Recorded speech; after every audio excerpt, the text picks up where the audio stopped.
Good morning everyone. RT act का part second, फिर है धारा 4 तक मैंने करवा दी, फिर है धारा 5। तो धारा 5 में आप याद रखेंगे अन्य विद्यालय में स्थानांतरण, यानी मैंने ट्रिक बनाई है कि 3-2-5 मत कर, बच्चा अगर टीसी मांगता है तो अपन को टीसी देनी है। तो आपको ये ट्रिक के हिसाब से याद रखना है इसको कि धारा 5 में क्या, अन्य विद्यालय में स्थानांतरण। अगर बच्चा टीसी मांगे तो अपने को टीसी दे सकते हैं। देने के लिए हम, अगर हमसे बच्चा टीसी मांग रहा है तो हम टीसी देंगे, उसको मना नहीं कर सकते कि हम टीसी नहीं देंगे। तो ये ट्रिक कि भाई 3-2-5 मत कर, टीसी मांगे तो टीसी दो। फिर धारा 6, फिर आरटी एक्ट लागू होने के 3 वर्ष में विद्यालय स्थापित। तो आरटी एक्ट लागू होने के बाद 3 वर्ष में विद्यालय स्थापित किया जाना चाहिए। 1 किलोमीटर के दायरे में तो प्रारंभिक विद्यालय होगा, फिर अगर 2 किलोमीटर के दायरे में पूछे तो उच्च प्राथमिक विद्यालय होगा। फिर धारा 7, आपको ऐसे पाठ कर करके मैंने याद करवाने की कोशिश की है। धारा 7 में जैसे केंद्र राज्य वित्तीय अनुपात आ गया, तो केंद्र राज्य वित्तीय अनुपात क्या है, 60:40 है।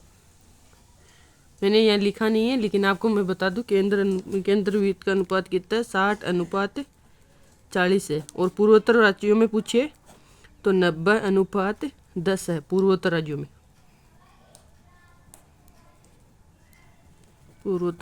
में ये हो गया। फिर धारा 8, अब ट्रिक से याद है, धारा 8 में क्या आ जाएगी, समुचित सरकार के कर्तव्य आ जाएंगे। और धारा 9 में आ गए स्थानीय प्राधिकारियों के कर्तव्य। और धारा 10 में क्या आ गए, माता पिता संरक्षण आदि के कर्तव्य।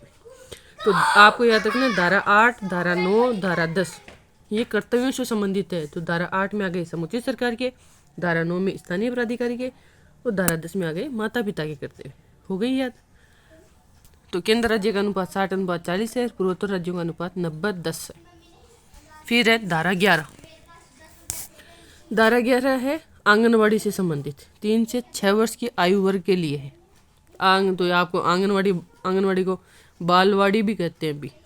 और अभी इनका नाम, आंगनवाड़ी केंद्रों का नाम नंदघर कर दिया गया है।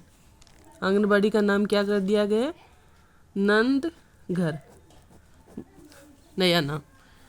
तो इसमें शिक्षा दी जाएगी। और अगर लेटेस्ट क्वेश्चन ये है कि पन्नादायी योजना है ना, ये पन्नादायी योजना, इसमें आंगनबाड़ी जो ये आंगनबाड़ी है, इसमें 3 दिन बच्चों को दूध पिलाया जाएगा।